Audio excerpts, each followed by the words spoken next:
Bring our June meeting of the Poverty and Homelessness Board to order. Let's begin with introductions. Cheryl, you want to start us off? I'm Cheryl Balthrop, the Executive Director of the Eugene Mission. Stephanie Jennings, City of Eugene staff. Amanda Borda, Lane County staff. Alex Dreer, Lane County staff. Chris McAllister, Consumer Representative, former homeless. Steve Manella, Human Services Manager for Lane County. Dan Bryant, Vice Chair, First Christian Church.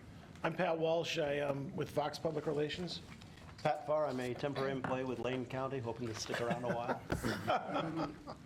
Rick and Kay, Community Health Centers in Lane County. Sean Van Gordon, Springfield City Council. John Wright, Oregon DHS. Ann Williams, St. Benny's. Paul Solomon, Executive Director of Sponsors. Dave Haverland with the Department of Veterans Affairs. Diana Aldridge, Lane County staff. Great, thank you and welcome everyone. Has everyone had a chance to take a look at the agenda? Is there anything we want to move or add? I know Chris has got a topic he'd like us to discuss when we get into the wrap-up section. So if not, let's just move ahead with the consent agenda. Has everybody had a chance to review the minutes, appointments of at-large elected officials, and appointment of training and employment representatives? If not, can I get a motion to accept the consent? Move to accept the minutes as written. Thank you, Paul. We get a second. Chris seconds. All in favor? So saying aye. Aye. Thanks. Opposed? Same sign. Thank you, everyone. Let's do some brief committee updates. Let's start with Dave Haverland in employment. Thank you, Ms. Chair. And thank you, Cindy, for preparing the talking points from the meeting held of the Employment Work Group 6619. Two items of interest for the General Board. Sabra Marcroft, one of our committee members, led a discussion regarding the need in the community for supported employment opportunities. Notably, there are members of the community that may not be able to work in competitive full-time jobs, but are able to work in other capacities. The committee discussed strategies to find out what needs the businesses in Lane County may have to relate to supported employment opportunities. And Tiffany Edwards of the Eugene Chamber volunteered to have the Eugene Chamber survey their members as a start to a feasibility study for the committee. And of note, Cindy Perry provided an update on the State Emergency Housing Account Innovation Grant received by the Human Services Division. A job developer has been hired by the Human Services Division, and the addition of a job developer will address a gap in our workforce programs. The job developer will be working with the STEP program in Lane County to help individuals on SNAP benefits obtain meaningful employment. Thank you, Dave. Thank you to your committee. Anyone have any questions for Dave or comments? I have one. As part of your discussion, is the Lane Workforce Partnership involved with the committee at all? Yes. Yes. Okay. Representatives of and will be included in discussions. That's terrific. Like I said, any other questions? If not, thanks, Dave. Susan's not here, is she? So let's, might be here in a minute. So let's go to Chris and the RFP HMIS Evaluation Committee. Yes, sir. We met with our group. We're a smaller committee than this, and we are moving away from the Portland statewide implementation, and we'll be reviewing HMIS policies and procedures, agency agreements, and privacy policies as we make our own locally for the new implementation. Our group also reviewed the continuum of care request for proposal options for the upcoming competition and have determined criteria for expanding existing projects with bonuses available. Any questions for Chris? I did have a comment. And I thought the committee meeting was great the last time we met. One of the things that came up from a data perspective was that the current HMIS system kind of forces you to collect somebody's social security number instead of leave it unmasked. This is just for our information kind of comment at this point. The staff's doing a really good job of getting an answer from HUD about can we mask it to protect people's privacy. If the answer is no, I think we're going to have to take some other action or, either write letters or advocate for the fact that we've got to change that rule because you've got people who are using the system who may be at risk, right? And then we need to have more protection around their privacy. A question about it. I'd understood they were just taking or allowed for the last four digits. Is that also an issue? Well, that's a complicated question. Like, so, from my perspective, right, like when they do the point in time count, and I'm looking at the staff to kind of keep me honest here, is they collect the last 4 digits for a unique identifier. In the actual technology system, it has all your total complete social security number. In a perfect world, what we would have is something that essentially assigns you a, I don't know, a user number or something like that, and we wouldn't even have the last 4 digits. So I guess my point is, having somebody's open social security number is a big issue, right? Like from a liability place at the county. The last 4 digits one is more like a medium issue. Okay. Okay. Chris? Everything Sean said is accurate. So we should expect to hear back then from staff in terms of what HUD has to say. This is sort of the first step. Based on the email Lisa sent me, I would say we probably should know something by next month. Okay. No, that's great, because I mean, we've got to protect people, that's for sure. All right. Thank you for your good work. Rick? The healthcare work group continues to meet and focus on our areas primarily around increasing respite, looking at transitional care environments. Done a series of meetings, sort of some focus group work, and then also even some site visit work to look at some potential opportunities for transitional environments. We anticipate dedicated time on the August agenda to present a more detailed work plan around the primary focus areas of discharge planning, care coordination, safe areas, and how we support those from a healthcare standpoint, as well as some of the broader issues, system issues related to stigma, communication, education of the community, training of the environment, and those in healthcare and other environments around the population. So we think that there will be, it will be helpful for the community as a whole to really look at a more detailed level work plan related to health impacts of poverty and homelessness. Great, thank you. That will be in August. In August, look forward to that. Commissioner Farr? May I just add an addendum to that? It's slightly off, but a crisis center, 24-hour or a residential 24-hour crisis center. The county in our budget has put $1 million into the study of and movement toward having a crisis center. And I wanted to point that out during your presentation, because it's really surfacing continually at the Mental Health Summit, which occurs the same day as this morning. And we continue to talk about it, continue to kind of wring hands a little bit, but we're putting money into it. And we're also visiting both Jackson County and Marion County to see what they're doing. And in Tucson, they're also providing a similar service. So Dr. Sanchez is the one who's kind of leading the push for studying on that. But it is health related, and it really is a part of what we're trying to do through this committee. So thank you. Thank you. I'll just add to Commissioner Farr's comments in that as we look at respite environments, you are looking at both crisis on mental health, substance use, as well as physical health. So it is multifaceted, and one aspect clearly is that mental health crisis. Respite also has a longer term look at it at times. So when we come back with a report, we'll kind of look at the different facets of what we would consider respite. Mm-hmm. And Peace Health has announced that they're opening 5 beds in maybe as early as August of this year. That's good news. Any other questions for Dr. Kincaid? Paul? Just a comment, and this is kind of a segue on Commissioner Farr's comment about the Mental Health Summit and the work that's being done around looking at potentially starting a crisis center. So Senate Bill 973, which is the new Justice Reinvestment Mental Health Funding, is currently, well, nothing's working its way through the legislature right now. It passed in the Senate, it's sitting in the House, but it would create a $10 million grant fund that counties could apply for funding for a range of different things, focusing on high utilizers of jail beds and the 370 population. So I think there's a real opportunity there to leverage additional state funds. It's a matching grant that could help in our efforts to potentially start a crisis center. And if people have questions about 370, you could talk to either Paul or me afterwards. It's really, it's a crisis unto itself. Yeah. Yep. Anyway, thank you, and we look forward to the report next month, or 2 months. Thank you.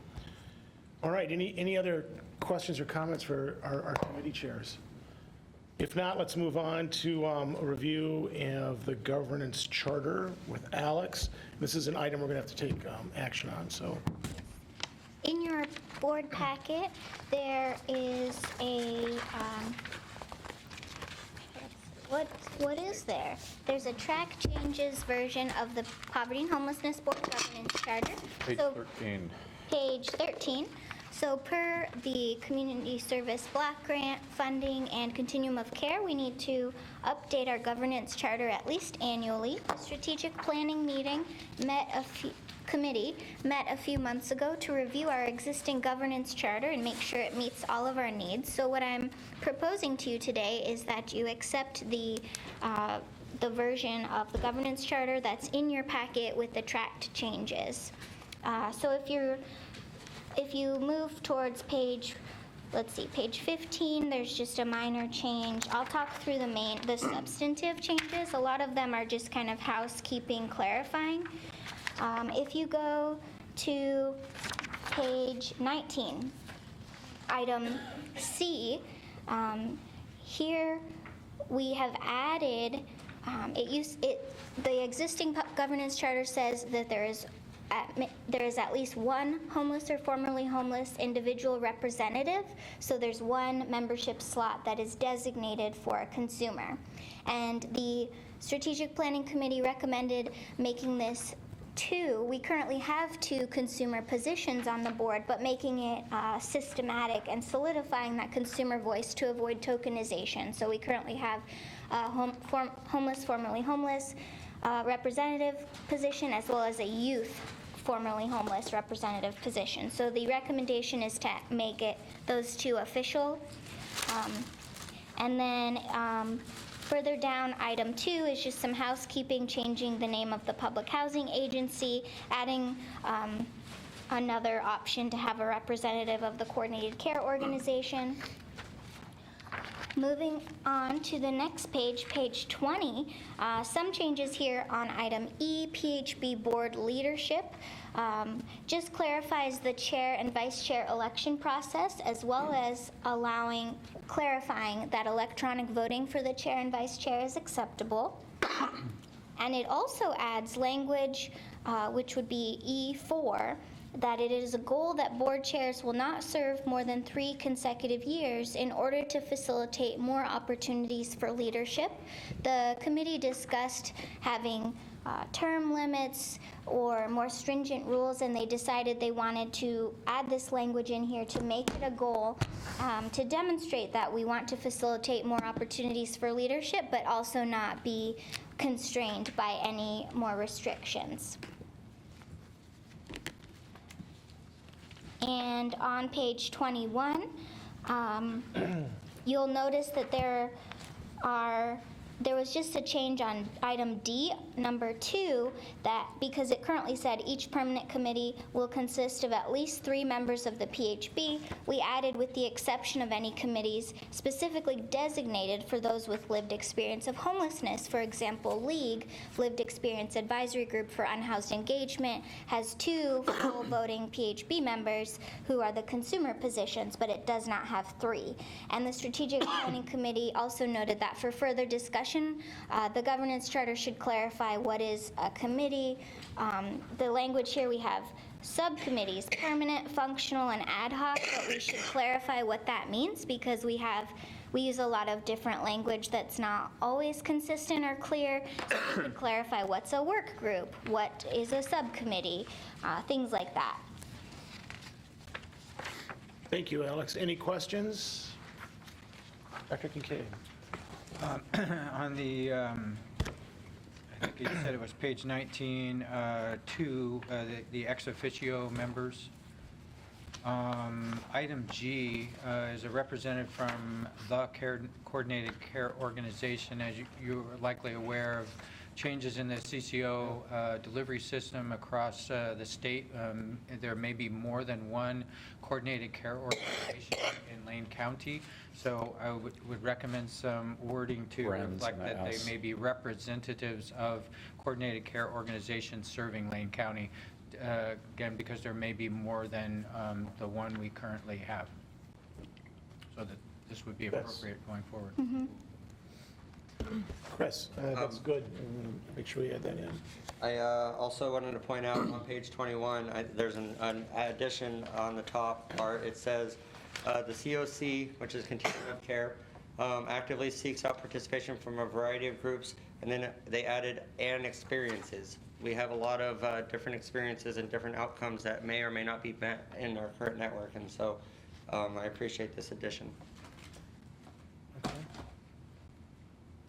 What I'd like to do is, any discussion on what either Chris or what Dr. Kincaid have mentioned, yeah, Amanda. I just had a question about page 19, C, the addition of a minimum of 2 homeless or formerly homeless individuals. So it says a minimum. Is there thought from the committee that there would potentially be outreach to have additional members who are homeless or formerly homeless, or broaden representation from that particular group? Was there any discussion around that? There has been talk about trying to do that in the future, and ultimately working in a system that will allow that to work with our other requirements for our federal and other requirements for funding. I think it's an important point, because I think that as we move forward here, long-term, we have to get more people with the experience involved. And I think the best way to do that, given our current structures, is through the committee and subcommittee process. But I hear you, and I agree with you on that long-term. Commissioner Farr. You know, I'm going to draw a parallel right now. Our Homes for Good, formerly HACSA board, has 2 residents and 5 county commissioners. And, you know, Jacob is looking at a governance rework on that. The more people you have with direct experience, the better decisions you make, I believe. And we've been looking at it for, I don't know, as long as I've known Jacob, I think. So we're going to have a robust discussion this next month. Yeah, it's a bad mix, you know. From a HUD continuum of care perspective, they're really moving towards having broader representation on continuum of care boards, and a lot are moving towards having at least 3 to 6. Some have 6 now currently, so I would say that that would be a goal that we should work towards expanding gradually. Great. So I'm not sure how to do this, so do we need to approve and then come back and add in Dr. Kincaid's amendment? Is that fair? Or can we just do it all at once? You could do it in one motion with, Okay. with his amendment, except with the amendment. Okay. Yeah. Chris? I'd like to, with your permission, move that we accept the charter update with the changes as suggested by Dr. Kincaid. Great. A second? Second. Commissioner Farr, all in favor? Signify by saying aye. Aye. Opposed, the same sign. Great, that passes. Thank you. Good. All right, so go ahead. Question, so does this go before the board now? Yes. Yes. Yes. Yes, so this has to be adopted by a 2/3 vote of the members, and then it goes to the Board of County Commissioners for approval. Okay. And we have recent experience not accepting the recommendation of the committees. Not this committee. No, you won't let that happen. That's good. It happened. All right, thank you. Improving the Lane County Homelessness Services System. Tax Steering Committee update with Steve Manillo. Okay. I have a handout to pass around. Chris.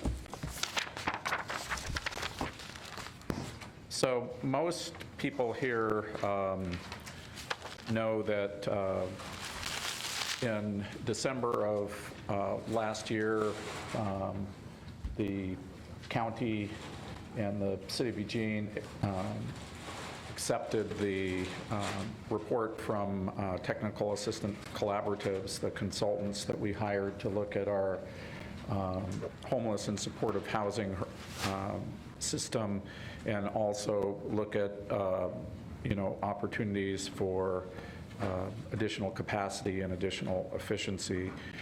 And so along the way, there were 3 joint sessions of the Lane County Board and the City of Eugene City Council, as well as during a period of about 8 weeks at the end of last year, a steering committee with representation from the city of the county, with county commissioners and city council people, and then also representation from this board, Pat Walsh and Chris McAllister, to sort of guide Peter Chavant and myself in working on implementation plan.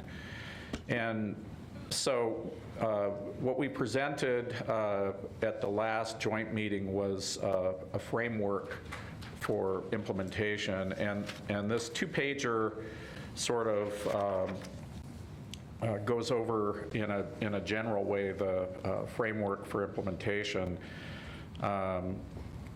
And the implementation framework is really designed to implement 8 of the 10 recommendations within a 3-year time period. Those are everything from improving our outreach, diversion, rapid rehousing, homeless prevention, the coordination of the overall system, training. I know I'm missing a few more, but they're all the substantive kinds of changes we need to make for the system to work better. And then the 2 other recommendations were related to the creation of a 75-bed navigation low barrier shelter, and then a 350 units of permanent supportive housing. So as you can see from the chart on page 1, it sort of lays out generally the way that we see things happening over the 3-year period. We currently have a work group that I am on, along with Karen Gaffney, who's the Director of Health and Human Services, Christy Hammett, who's the Assistant City Manager in Eugene, and Becky DeWitt, who manages the City Manager's Office, and Greg Rickoff, who's our COO for Lane County, where we've been working on pieces related to the implementation. One of the pieces that I'll be able to put in the packet and discuss at the next meeting is a project charter. We have a draft project charter that I put together that we've been working on and are pretty close to getting agreement of getting the project charter signed. And then the other piece that we're working on is an MOU that, or intergovernmental agreement that spells out the specific commitments over a 3 to 5 year period for the parties involved in the contract. So we're working on that as well. So some of the things that are being talked about as year 1 activities are immediately working on increasing our outreach and engagement capacity. We know that a big issue we have is that a lot of the people that we work with, the way our organizations sometimes are set up is that people either call or they show up and they make an appointment, and then they either do an intake or assessment, and sometimes they're told, well, you need to come back, not this week, but next Thursday at this time for an appointment, to get this. And so part of what we need to be able to work through is a way of having a better rapid response. And it's not to be not equitable to other people who have the ability to maneuver systems. and we'll probably have some more discussions as a work group works on implementation of that. But that's a combination of adding additional outreach capacity and then better coordinating the outreach capacity we have. The other piece is implementing a piloting of the diversion process, which that all has to be figured out within the context of how our coordinated entry system works. You know, how do people access, and what you want is when people access the system, the first conversation is after they ask, 5 or 6 questions. If somebody is doubled up or living someplace or in a situation that maybe could be mediated or helped in some way so that this person doesn't have to go into shelter or doesn't have to become homeless, you want to address that first. You know, the TAC report said that we can peel off 20 to 30% of the people who might end up in needing shelter by doing that better. And so you have to make sure that that conversation's going to happen. And right now, if you have 5 or 6 or 7 or 8 different agencies, what the TAC report talks about is having dedicated diversion specialists who work on that piece and also have some mediation skills as well. Those are 2 pieces. What you see on here is with the Durable Shelter Navigation Center, we have some ideas around design, and I think a lot of activity is going to go into the siting of a facility. I think coming out of the work group, there was sort of consensus that what we would like to do is use sort of there are these sprung structures or something like that that are better than what we use for Dusk to Dawn, but are sort of a semi-permanent facility that has 8 to 10 years of life, so that the community can make a decision about whether or not they want a brick and mortar kind of capital investment. And it's just a less expensive and a quicker way of creating a navigation center and also a shelter facility.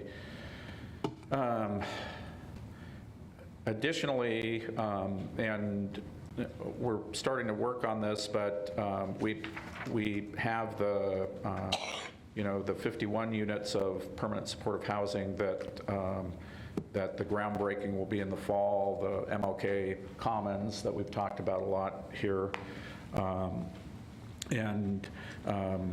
We're just starting to work on, the county is working on a MOU with Homes for Good, and we'll end up working with others, but getting plans for additional units of permanent supportive housing.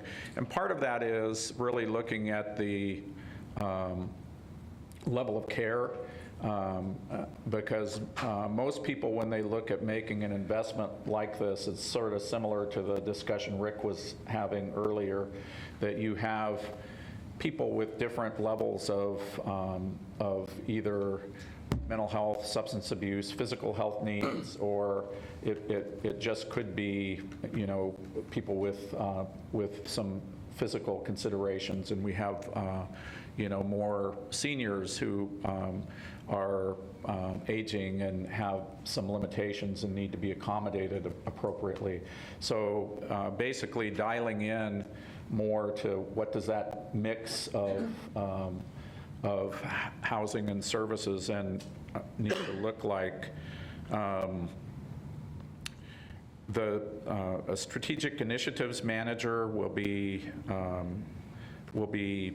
probably contracted for or hired, but that is a position that will report to the county administrator, Steve Moker-Heisky, and we'll work with Steve Moker-Heisky and John Reese very directly in advising and then working with people in the community, you know, specifically focusing on the goal of getting the 350 units of supportive housing built and the navigation center and temporary shelter up and operating. As I was saying before, you know, the 8 other recommendations in the report, we've just hired on, and person will start July 1st, a new homeless and supportive housing services supervisor who is going to be responsible for pulling groups together, getting involvement in the redesign of how things work, and in putting in place some of the service and operational pieces. You know, more of the strategic initiatives manager is off the side of the organization working on these big lift development projects and involving stakeholders in that. And then this other position that will be in our office is working on the implementation of this work. That's really, I think, pretty good high-level presentation. The second page of this handout, you know, has some of the pieces that I mentioned around making an immediate difference in. And then we wanted to point out also some of the linkages that we need to some of the existing efforts that we have. So I expect, you know, we'll begin to work on implementation, you know, beginning in July.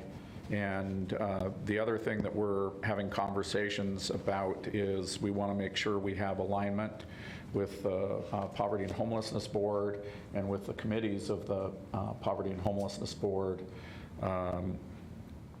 so that you know, we have appropriate people involved from a community perspective, and that, you know, the other role that the Poverty and Homelessness Board really plays is you know, sometimes some of the work that we do is working with a consultant or working on something, you know, privately, and the involvement of the Poverty and Homelessness Board and our Lived Experience Committee and other committees that we have allow us to get sort of allows the sun to shine in and sort of the venting, so that we see, are there, you know, are there issues with some of the things that we're looking at doing, and getting that feedback and incorporating that into the design of what we do. Any questions for Steve? Go ahead, Cheryl. Well, I just wanted to underscore how important it is to have that appropriate outreach and connection, and to remind the group that the Eugene Mission is the largest emergency shelter in Oregon, and we're talking about implementation, and we are a part of that mosaic, and we're talking about doing a significant lift locally, and we would like to be part of that discussion. Thank you. As you will be. Ditto, and just so people are aware, Opportunity Village lease expires on June 30th next year. And we've known that for some time, so it's no big surprise unless the city decides that they can give us some additional time, because the Public Works Department wants the property back. But that's 30, you know, that's 30, you know, alternative sites we'll lose if we don't come up with an alternative. Square One Villages would be very interested in exploring what that alternative might look like, and seeing if we can't actually, in the process of moving it, expanding it, or combining it with some other effort to add to our beds, you know, rather than reduce. So I'll just put that out there. We got a year to work on that. Commissioner Farr. I hadn't heard that, Dan. Yeah, that's why I'm saying that. We knew this. Yeah. We got a 2-year lease a year ago, and they told us at the time that quite likely at the end of June 30th, 2020, they'd want their property back. So Well, that sounds like a lobby effort right there. Just Yeah, allow me to Talking to do myself. something, I'd like to build a new opportunity to expand in some new form, right? And just a real brief comment. Steve Manella made this same presentation at the Mental Health Advisory Committee this morning and had fairly robust discussion around at that committee. One of the questions that was asked was when I made a point that the steering committee consisted of 8 members, 2 from Eugene, 2 from Lane County, 2 from Poverty and Homelessness Board, plus the county administrator and the city manager.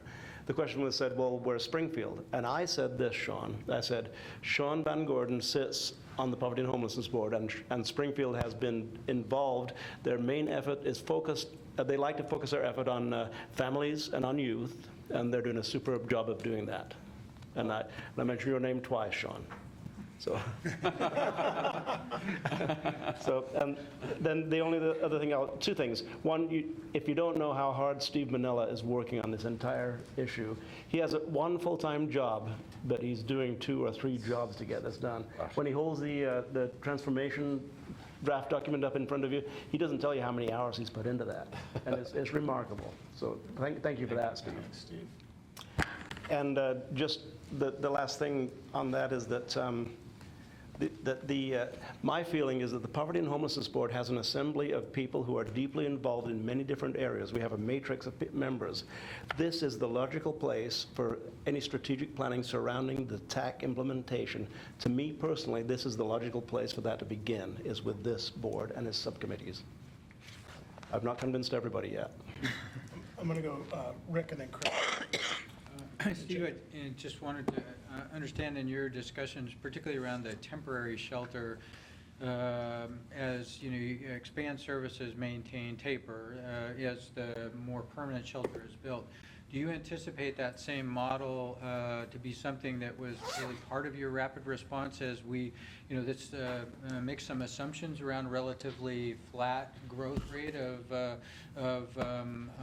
perhaps decline or plateauing, but if there were sudden surges or changes in flux of that population, would we anticipate the capacity to develop transitional shelter or emergency shelters relatively rapidly and then build those more permanent things behind or expand additional supported housing? Was that part of the discussion is this a long-term strategy around the capacity to respond to fluxes in the homeless population? Yeah, I think that needs to get built into, the consideration of what is done. And I think in year 1, particularly between July and December, these plans need to get laid out a little bit more. There needs to be sort of a financial plan to look at, what it's going to take to do some of this stuff. You and I have had discussions about some of the work of the healthcare committee, and then, recently Whitebird has talked to us and others, about the healthcare provision. So all these things need to get built in.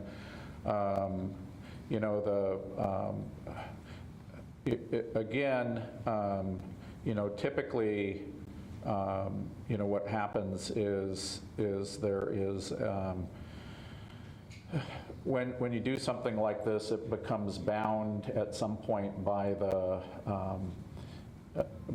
availability of resources during a period of time. And so, I think one of the things that both Chris advocated for on the steering committee and John Reese was, this concept of having, being agile and having flexibility, and not and not just assuming because we put something in place and that's what we're going to be doing forever. So there's part of that kind of piece too, in terms of being responsive and agile. And that was one of the things. I hate to use a bad county example, but I will.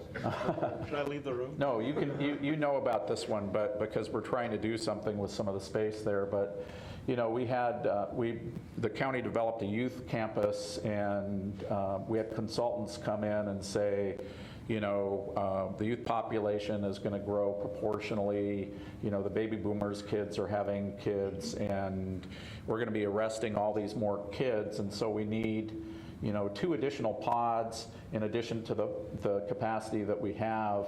And the reality is that the way in which both the, now with new legislation from the state, the laws and the practice have changed, is that, you know, incarceration of youth is the last resort. You know, and many times only when legally required. And so we built a capacity that was based upon some assumptions of what we thought the world would look like down the road. And now we have, you know, at Youth Services, we have a couple of pods that have been built that are concrete things that are like jail cells that, you know, we have a group that's 15 Night has been looking at, you know, doing something for runaway and homeless youth in one of the pods,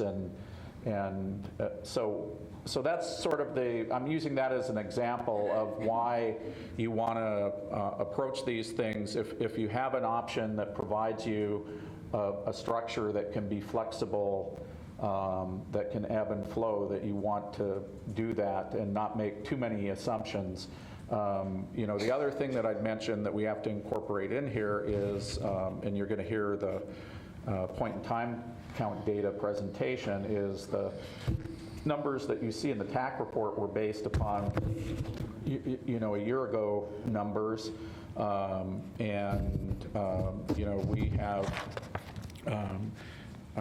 you know, we have taken their design and we plugged in these new numbers, and you know, based upon that, it creates a different, you know, something that would require more than this. But this is what we have agreement on, and this is a good starting point. I just appreciate that. I think that we have to have the capacity, much like you would in disaster response or any other type of thing where there's some sort of event that displaces people or use similar sort of, but they have a regimented way of dealing with that. So you're set. And it's a matter of turning that switch on to get that set of events. And I think we have to have that capacity to flux. If we got a sudden surge of people because these people are extremely vulnerable, and certainly from a health standpoint, very, very vulnerable. So how is it that we create systems so we're ready, responsive to those fluxes? And I think I appreciate the work around this. It's just that capacity for sort of that disaster model to be able to flux up when you need to, while you're continuing the rest of your base work. So, you know, I appreciate that you're including that in the discussion. Okay, thank you, Rick. Thank you. Chris, and then Jacob. I was part of the TAC implementation program, or committee, whatever we call ourselves, and I agree with most of these statements. I have concerns about how this is going to make the immediate differences, because one of our reservations has been, like, if you're wanting to make an immediate impact, help the people who have the immediate need. So we don't have places for people who don't get served in our current contracting. So we went into Camp 99 with dogs, we went in with medically fragile persons, and our contracting coming out is not actually counting any of those people. So we had identified a group, and now we've discarded them. We have hundreds of people in Springfield who are not factored into processes because we work on different programs, and we expect people in Eugene, Lane County to solve our homeless problems for our adults in Springfield. So with that in mind, we have to really focus on this. When I supported the Navigation Durable Center, it was not to shore up spots that are not serving other people right now. And so If that's the case, that all of our homeless in Springfield, all of our homeless in Veneta, all of our homeless in Junction City have to go to Highway 99 to get help in navigating, then it's not an immediate need. And so I know that's not necessarily what we're wanting to do in the grand scheme of things, but we really need to be able to have access to navigation spots in our communities and actually affecting the people who are there now. Where the governor's enforcing river rules for camping. It's summer. People think that they can go out and they have protections because of federal lands and whatnot. When they abut the city of Eugene, they're now in jeopardy. And so the people who have no longer have any options are going to the rivers, and now they're getting ticketed. I've seen the tickets. It's happening. Where is our answers? If we want to do immediate stuff, we have to build for the immediate need. We don't look at diabetes as a situation when we have an open gash on our arm. We need to close up that gash, and then we can start to worry about saving our toes. I support all of this work. I sat through hours and hours, and I've read hundreds of pages to try and make this work. But we're losing the faith of the people who need help the most. And if we don't speak to those needs, it's really hard to think of a future for any community. These are our displaced workers. These are our sick and dying. Respites matters. The work that the healthcare committee matters. But durable and temporary means solving the problems that can be solved and need to be solved, or else they just become exacerbated problems down the road. And we're going to have to amputate when we could have just medicated. I yield. Thank you. Thanks. Jacob. Yeah, just briefly, I do think that the work right now that Lane County, the City of Eugene, City of Springfield, and all of us in the community that are trying to make a dent in people experiencing homelessness is really hopeful for me. And at least since I've been in this community since 2013, I've never seen more work and more resources being invested. But I would just kind of echo what Rick and Chris are saying. I mean, this requires a lot of money, and it requires political risk. And I'm frankly not seeing the political risk necessary to actually move the dial. And it's worth saying, like, the numbers are worse than they were last year, and I think we should all be super pissed about that. So, again, I think that there's a lot of hope, and I am seeing focus that I haven't seen before, but it's not good enough. I guess, I mean, a perfect example for me is the shelter. Like, where's the public shelter? When are we breaking ground on the public shelter? And frankly, that should be happening. Should have been done. So, I think, again, we need to support the local jurisdictions. We need to do whatever we can, and we need to bring a new level of advocacy to our elected officials to do more. Any other comments? I want to thank Jacob and Chris and Dr. Kincaid. I think I would agree with the three of you as well. I don't think things are moving nearly as quickly as they need to be. I'm, from my standpoint, hopeful that we're going to begin to take those political risks that Jacob mentioned in order to get this done. But it's going to take a different way of doing business and conducting how it is we address things to make this all go. And I'm hopeful that we've taken those first few steps. And Chris, you bring up an important point, that in the meantime, there are people that need help, and that we have to come up with some creative solutions and probably bend some things politically in order to get those people into a situation where they're safe and they can begin to take the next step in their journey. So I want to thank all of you for your comments, and we all need to work together to push this stuff through, and we need to keep the pressure on. So thank you. Paul. I just want to add to the comments that were made. I think that we have a unique opportunity right now, given that homelessness issues are really on the radar for the public at large, and I think policymakers as well. We're seeing more action from the state. But I think if we don't take some political risk, and there isn't that will in the bold leadership that is required to think really big, we'll look back at this moment in time and see it as a missed opportunity. I would certainly agree with Paul. So I think one of the most concrete things we probably could do that would be a big risk, that would have the biggest impact, would be a bond measure. we ought to be organizing, something to put together a $50 million bond to build affordable housing.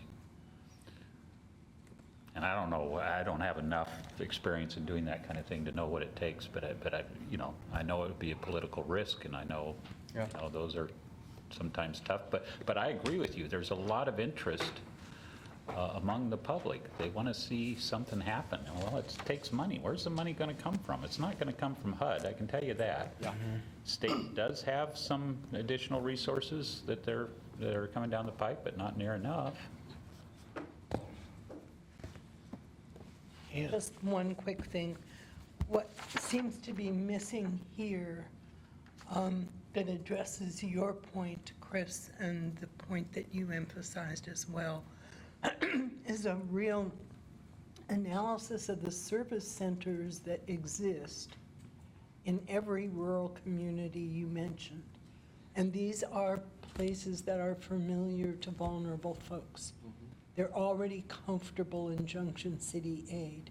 They're already comfortable at the Oak Ridge Service Center. This is where they get their food boxes. You can have a roving navigator. And it doesn't take that long to educate a navigator about what the local resources are as well as the county-wide resources. And it's cheap thrills. Commissioner Farr. Thank you. And that's great, and for instance, Food County has pantries in every community in the county, natural places for this to happen. So, but the point I was going to make is regarding the political risk. Back in 1998, we had a council committee to finance affordable housing. Pretty big committee made up of a broad number of people. And we came up with a plan to finance affordable housing. It was a 1% utility fee, which was about $1 a month per household. And it failed pretty miserably. And it would have generated $1 million a year at the time, not the $50 million bond that we're talking about and that we need. But to me, and we never went back. And this was it failed pretty miserably, but that was because the no's came out, and very few people came out articulating the reason for yes on it. And I believe, as we've seen in Multnomah County in Portland, that people want to support housing and homelessness. People want to. And if we give them the right vehicle to do it, they will. I am firmly convinced. So yes, Reverend Bryant. And I think it probably needs to be a little more progressive than that, and I think that's one of the reasons why that loss is people saw it as being somewhat regressive, taxing a utility that lower income people have to pay. Yeah, even a tiny amount, you're right, it was. Yeah. Chris? I'm not so sure that it's as much of a money issue as it is a focus and priority issue. We raise a bond measure, we're going to possibly displace more people who are already on jeopardy of losing their houses, creating more people to shift. We're having already people struggling to do with their rising mortgages and the layoffs and the outsourcing. I think that we really need to just focus on building networks and stopping the siloing and starting the actual progress to get people who are needing to be triaged. We have federally qualified providers in our community who could be giving health care to people. We need mortar buildings for people to come. Programs can change. The buildings can stay. We need to stop worrying about necessarily building buildings and start building our programs out. We can tax all day long, but the people are not getting new jobs. Our industries are not improving, and we have more people who are homeless who aren't looking for work because they don't qualify for work when we do.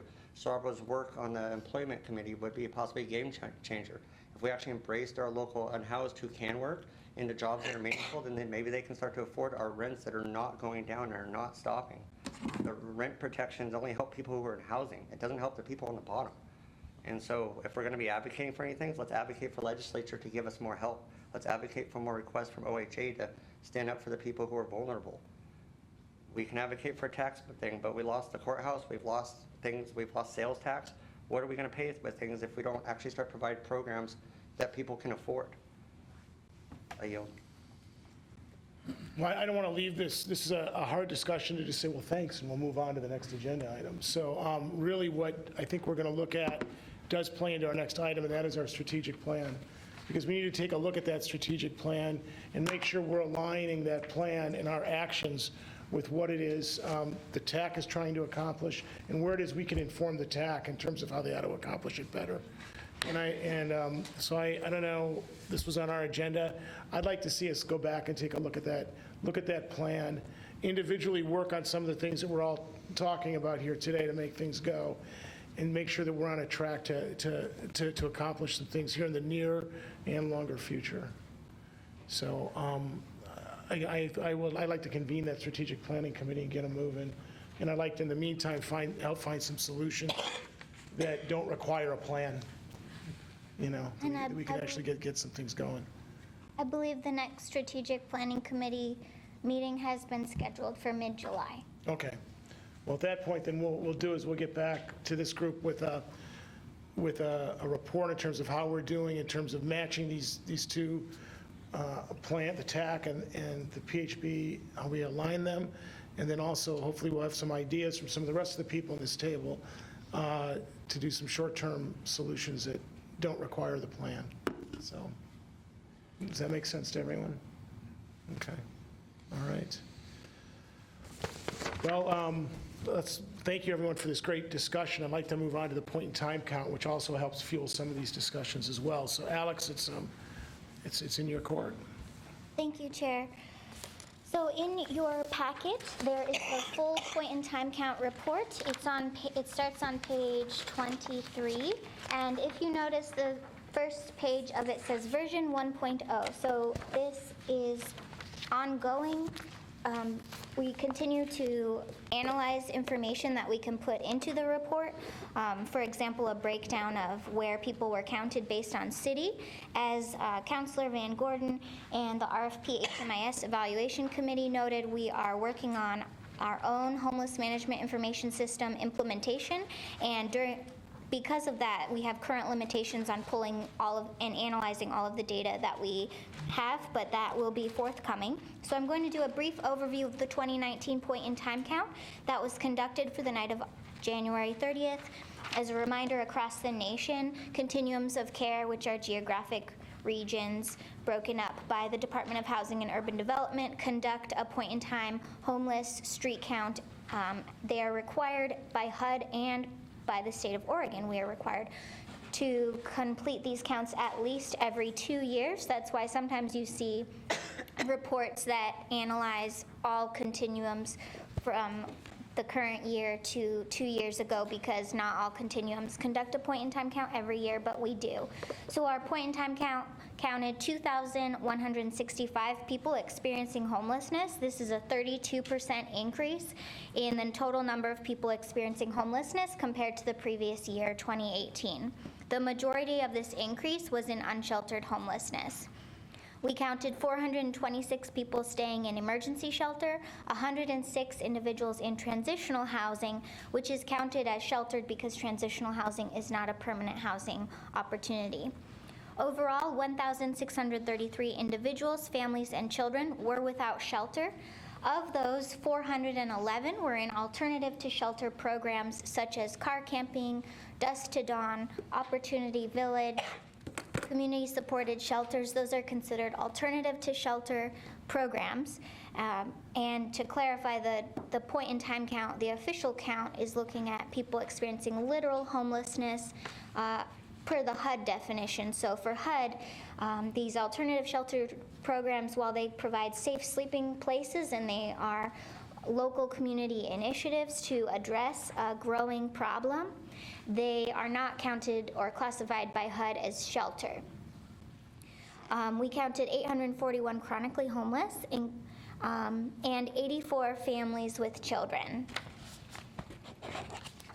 So 38% of the total number of people who were counted were chronically homeless, which means they experienced homelessness for a year or more and experienced a disability. I will email you, and this will be available for the public on our website. The PowerPoint that I'm looking at that you are not currently looking at, I apologize for that. Of the report, from the report, a third of people report living with a mental illness, and a quarter of all people counted reported substance use as a barrier to maintaining stable housing. And as a reminder, the point-in-time count is a self-report tool, so that's just what people actually reported. Are there any questions so far? Alex, how did the substance abuse and mental health numbers compare to years past? Do you have kind of a historical analysis? I do. The volume is increasing, consistent with overall 32% volume of increase that we saw. But the percentage of the entire population experiencing homelessness with serious mental illness remained consistent, so it's 35% this year. It was 33% in 2018, 28% in 2017. The raw number, how many? The raw number, 2018, 547 people reported mental illness. 2019, 759.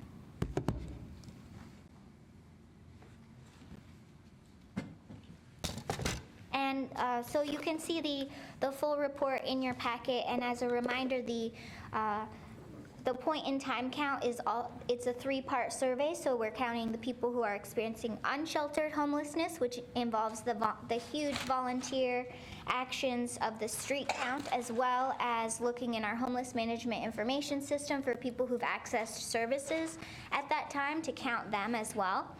And it also looks at how many people were in shelter.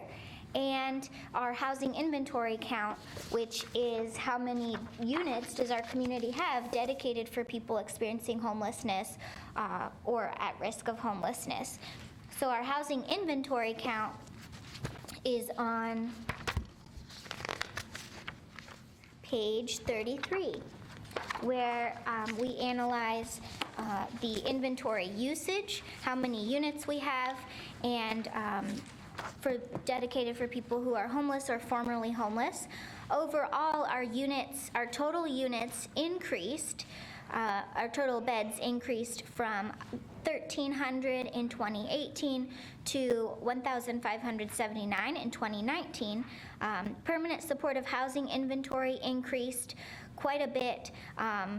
Some of that is due to reclassification of existing projects that were reclassified from rental assistance to permanent supportive housing.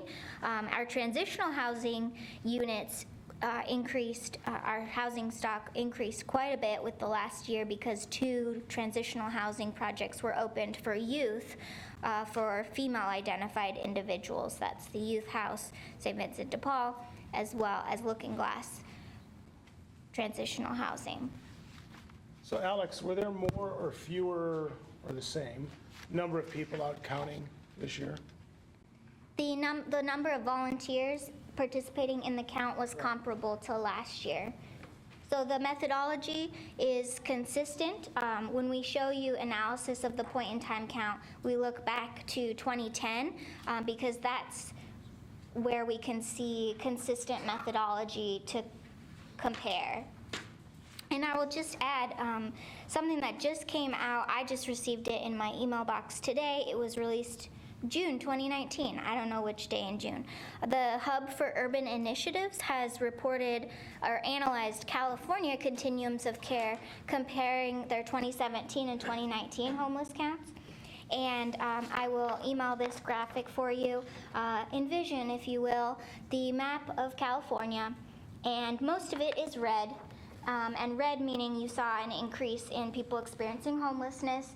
And in particular, in Northern California, almost all the 80% of all the continuums of care in California saw an increase in people experiencing homelessness. And the increases range from a low in Long Beach of 1.7% increase to a high in Tehama County continuum of care, which is in Northern California, of 127% increase in the number of people experiencing homelessness. I await additional analysis of California's trends as well as the entire West Coast, but our 32% increase is consistent with the West Coast trends, especially, I think we can anecdotally notice, especially service providers in the room, that with forest fires displacing people, there's more homelessness and people moving. Sean? I thought the report was great, especially the additional graphics to kind of help us to sort of digest what the count's telling us. So thank you for that. I think you kind of touched on the last point of where my question is, right, is really you see that sort of trend, you know, that's happening on the West Coast. And as you dig into the data, and I know you guys still have a lot of work to do on it, is I would be really interested to know those kind of nuggets that sort of come out that help us explain, you know, what's actually going on, because that may inform us as we try to be a little bit more agile into responding to it. You know, if it's forest fires, if it's, who knows what it could be, right? But the number itself was, had a little bit of sticker shock when it was that high as far as the increase.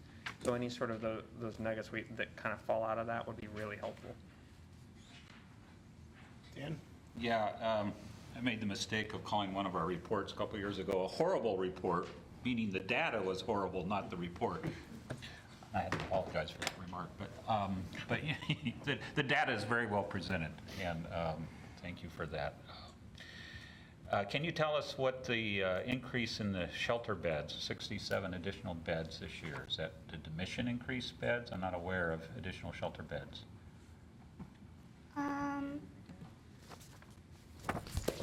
Is it dawn to dusk? No, those aren't, Yeah. and it would, Lisa is the person. Oh, this is not showing an increase.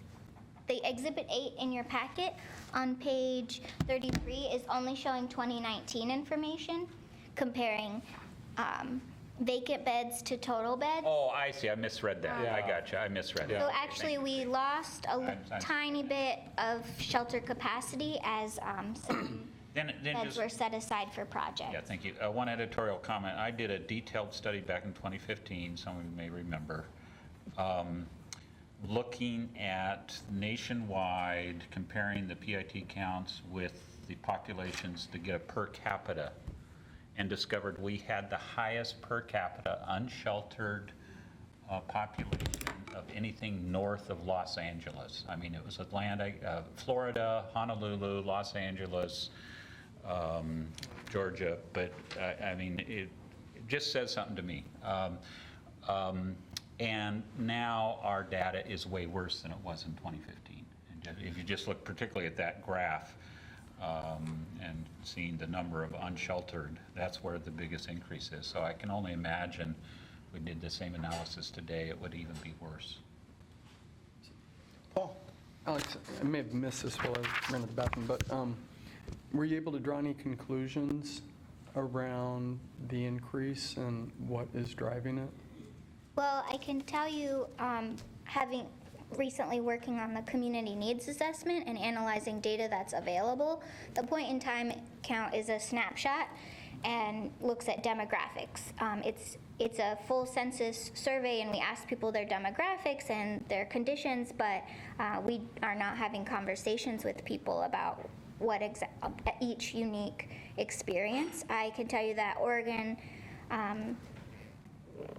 Housing Alliance has a report that demonstrates for every 100 individuals who need an affordable housing unit, there are only 16 available in Lane County.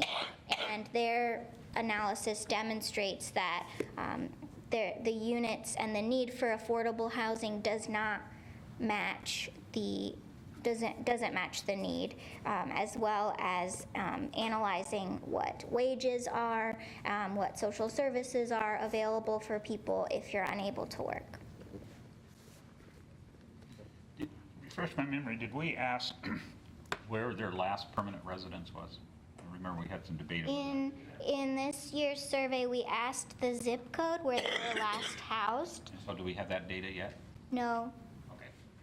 We will have that later Mine on. was a similar question about getting to the root causes, and I thought it'd be kind of interesting to take various reports, because yours is a point in time, but look at those other reports and try to find some of the root causes, because I think in the end, there'll never be enough resources to build our way out of this. But I think that we can go backwards, and maybe we can do some interventions prior to people becoming homeless. And whether it's around the medical issues or around employment issues and things like that. And Jacob may have, because I remember you telling me the increases that you saw last year in the request for Section 8, the amount of rent increases was, so I'm just wondering if that kind of data just shows to us that rent increases alone accounts for a significant portion of people losing their housing. Yeah, I don't have the exact statistic, but it was something like 1,400 individual rent increases out of a program that serves 3,100. Almost half. And it was pretty staggering because I think the 2 years prior to that, it was something like 80 rent increases. So for us, what that means is our program will shrink over time because the federal government doesn't just fund you at a higher level. However, we're going to spend $80,000 out of reserves to do what's called a fair market study. And other communities in Oregon have gotten up to 30% increases in their total Section 8 programs. So that's something that we're taking on ourselves. We don't think we should have to pay for that, but it feels like the right thing to do for the community, so we'll use reserves to fund that study. Commissioner Farr, you look like you wanted to jump into this. No, well, actually, just a quick question. Each time this last year we tried to add shelter houses in one way or another, we found incredible resistance from neighborhoods. And Jacob, you worked in Portland and Multnomah County a lot. We don't seem to see that same kind of resistance up there. Can you tell me if I'm wrong about that, or? I think, when I started in the field in the mid-90s, there was definitely more neighborhood resistance, but it just seemed like the providers of affordable housing, same as here, they do a really good job of maintaining the housing and responding to neighborhood issues. So sort of getting into the 2005 and beyond, there was not really neighborhood resistance. I mean, there's concerns like, oh, there's a window looking at my backyard when there wasn't before. Mm-hmm. You just navigate through those things. I mean, in my experience, and I know I've worked, I have worked with people in other communities, there is something unique in Eugene related to not in my backyard. Yeah. And it's super unfortunate because Eugene's going to get a lot denser and people are going to have to get over themselves. Yeah. And as a response and a follow-up on Multnomah County and Portland once again is recently they've passed pretty large measures to fund affordable housing, and that comes from grassroots both understanding and acceptance of the fact that we need affordable housing. So maybe a part of what we need to do is a better job of outreach directly to the neighborhoods. And I don't know how we do that. I've tried it in many ways. Well, it's got to be better housing together. The Dan Bryants of the world, and Cloning Dan Bryant. A lot of folks in this room that need to get grassroots, and we need to go to the voters. And I think I've said it before. My wife and I live in rural Lane County in Dexter, and you got to sell it to the people who live in the rural communities, because they'll make or break a bond, in my opinion. Thank you, Mr. Chair. Thank you. Thank you. Anything else for Alex? If not, thank you very much for that report and for the good discussion. I want to move into the wrap-up up here. We've got some things that we're going to do. The Strategic Planning Committee will meet next month, which we talked about. Rick, your committee will have a report for us in August. We'll probably hear back from the Youth Homelessness Solutions Group with Susan. And also, we're going to look into this data issue regarding Social Security numbers from the HMIS Evaluation Committee. In addition to that, Steve will certainly want to learn more about the TAC as things go on here over the next few months. And of course, that'll be part of our conversation with the Strategic Planning Committee next month as well. Chris, you had something you wanted to mention as part of this section of the meeting? Yes, sir. League will be giving its report on homelessness after all the dust is settled from the TAC report and the implementations. And so as we move forward, I just really want to implore everybody to recognize that we're about to, or have started to, lose the heads of several of our main service providers as they retire or move on to different paths. And as such, to follow up on Mr. Solomon's comments earlier, that there is an opportunity for change, an opportunity to grow most of it. And while my comments were very sharp earlier, it is because of the fact that we do have that opportunity, and sometimes we just need to cut away some of that fat. And so I just wanted to really implore that we work together as a group and reach out and try and maybe not just look at the money about what it all costs, but how can we be more effective and more efficient with the money that we're spending. We can do more with less sometimes. And so I just really thank the chair for letting us move on such an aggressive and incrementalist agenda where it needs fit. So we need that flex. So. Sean. Something that's a little bit on topic and off topic. In case you haven't heard, our city manager's retiring.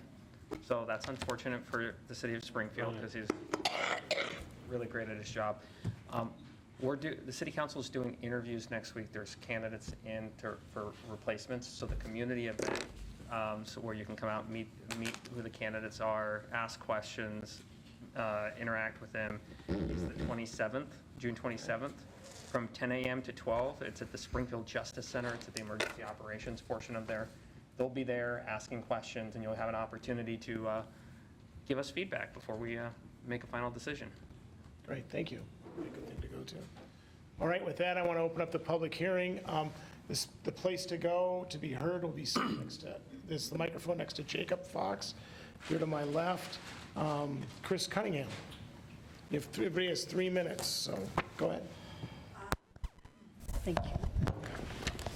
I just wanted to talk a few minutes, or 2 minutes maybe, about the Egan Warming Center, and it's only 5 months away till winter. It's easy to forget about it right now with the warm weather. I offered our interim director to come today. She didn't ask me to come, but I offered to talk about the fact that we really would benefit from having a full-time coordinator of the Egan program, since the current interim director has been in place. The communication has vastly improved, and the difference between working 5 and 12 months or 7 and 12 months is really critical for this program because of the dire need for really good, solid volunteers. Last year, we were operating, I think, 22 days. A lot of people got sick. A lot of volunteers got sick. A lot of us are getting a little bit older. We desperately need people across the spectrum of ages and social points of view. And in fact, I think it's a really good way to introduce people in our community to the homeless population if they haven't had any face-to-face encounters with a homeless person. And I think that's one of the real detriments right now, is that we don't have that kind of public engagement at the front line with a lot of people in our community, and consequently we have a lot of fear. But at any rate, getting back to the request, if you could please consider seriously to have a full-time coordinator. We're already looking at policies and procedures. We've had a volunteer recognition event. Everything needs to be evaluated because the process has been in place for a long time, and as people have been mentioning here, agility is a really important piece of a successful program. Thank you. Thank you, Chris. All right, Jennifer Sparks. Oh, hi there. I'm glad to hear that there is an interest or intention in adding more members with lived experience to this board. And I just wanted to take a minute to talk about the fact that homelessness is experienced differently by different populations. And I hope that you will take that into consideration as you add members. I'm personally really passionate about how homelessness affects families. In the last 10 years, my 2 sons and I have been on the verge of homelessness twice. I have a college degree, I come from a middle-class family, and I have a good job. So I can talk to you more about some of the root causes that aren't addiction, that aren't the things that we all already know about. So we need folks on this board that represent families who've experienced homelessness, senior citizens, folks living with addiction and trying to maintain sobriety while being homeless is a big one. Victims of domestic violence, this is one of the leading causes of homelessness for women. So I would encourage you to really have a diverse selection when you're adding those folks. I also want to talk about pay equity. There are wonderful nonprofits in this community, I've worked for several of them, who are doing great work in this area. Unfortunately, most of the folks that are on the ground providing the direct service are themselves, depending on household size, living at or below the poverty line. You get what you pay for. If we're going to implement this plan, and deliver not just increased service, but deliver high quality services, you get what you pay for. There has to be some conversation around pay equity, living wages, not competitive wages. Right now, entry-level wages for direct service positions are between $14 and $17 or $18 an hour.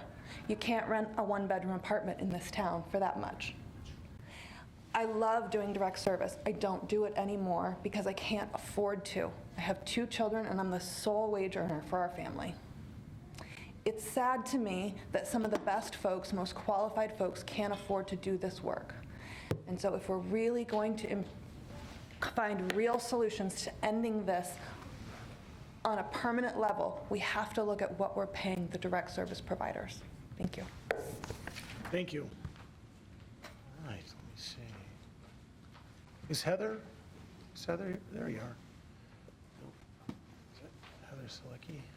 Just have a couple things to talk about. One, I just want to reiterate a point I made last month, which is it's wildfire season, and we still don't have a cleaner air shelter. But not just that, we don't even have a plan for the Cascadian subduction zone earthquake for our unhoused residents. That's over 2,000 people, and they don't have a 72-hour supply of water and food. So we really need to think about that.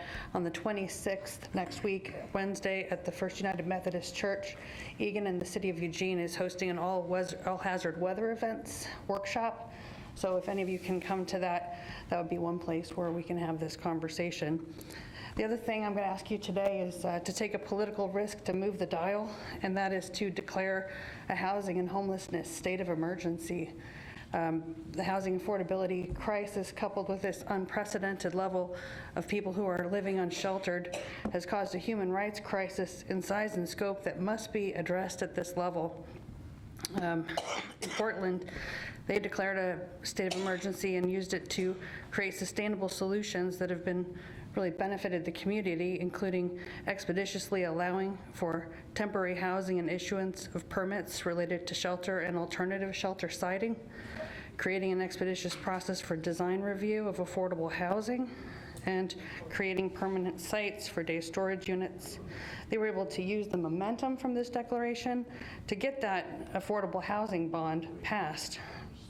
They extended their state of emergency through 2021.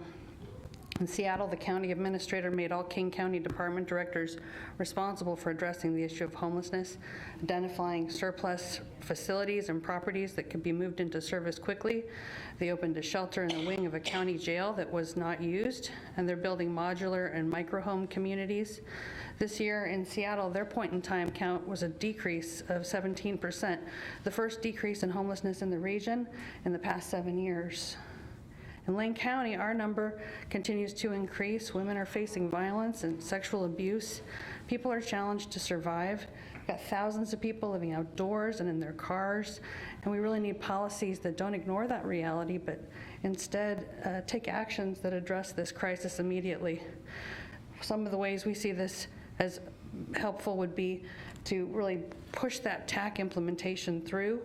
You could expand safe and legal parking places for people living in RVs and other vehicles, develop year-round camping grounds, permit alternative shelter options that allow people to stay with their pets, partners, and possessions, initiate a temporary moratorium on the conversion of affordable housing into other uses, expedite permitting and siting, facilitate more mobile home parks and SROs, have some tools against those NIMBYs, because you're going to be able to have more zoning power and authority. I mean, this is where government can really work together to remove barriers. An emergency declaration could help streamline procedures so we can act more quickly and utilize our community resources more effectively. So I ask that you please work together. I'm asking the county to have a work session, the city to have a work session. This is something that would really help us to take bold action. Thank you. Is Majeska here? Please say your name and before, I should have asked everybody to do that before we went forward here. Majeska C. Screen. I want to second everything that Heather just said about the need for a declaration of a state of emergency for housing and homelessness, and want to let you know that joining this call already is the Churchwomen United Board, which I'm on, and also the board of ACT, A Community Together. And I'm on the, well, I just want to say that at least for ACT, this is an emergency not only for the people who are experiencing housing and homelessness and shelter difficulties, but also for others in our community. I mean, more people realize now than ever before how much the impact is on so many people, including in our neighborhoods. More and more concern and even anger about for instance, the numbers of people trying to exist on their streets and sidewalks. And so different people might see this emergency in different ways, and of course there's a public safety aspect to it too. And we were told in the past that a city couldn't declare an emergency, so Mayor Piercy declared a crisis. But we've got to figure out, why was Portland able to declare an emergency?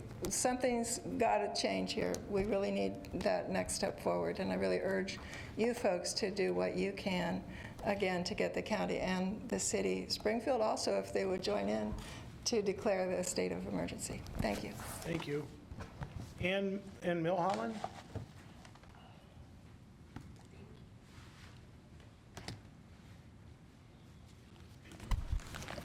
So, Ann Milholland.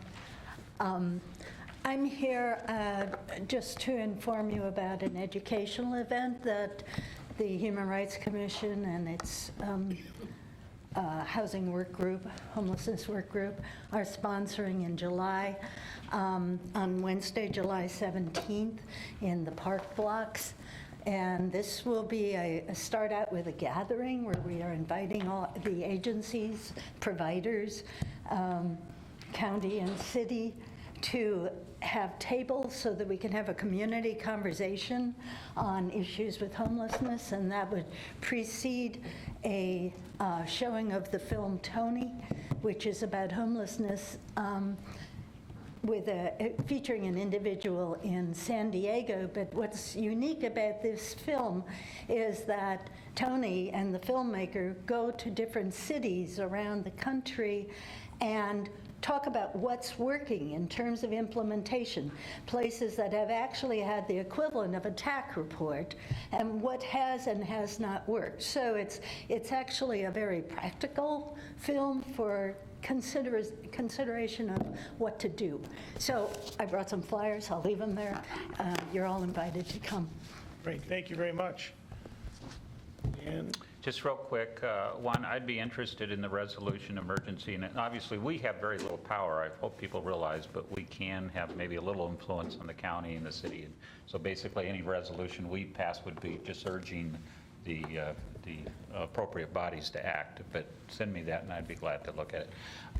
And secondly, I'm never sure where budgets come from. I know St. Vinny's receives a grant for the hiring of the Egan coordinator. Does that come from the city or the county? From the county, yeah. It does come from the county. Okay. So that's something that we would need to look at if we can increase anything for that. Okay. Yep. Thank you. Any other discussion? If not, I want to thank everyone for being here, and I'm going to adjourn the meeting. Thanks.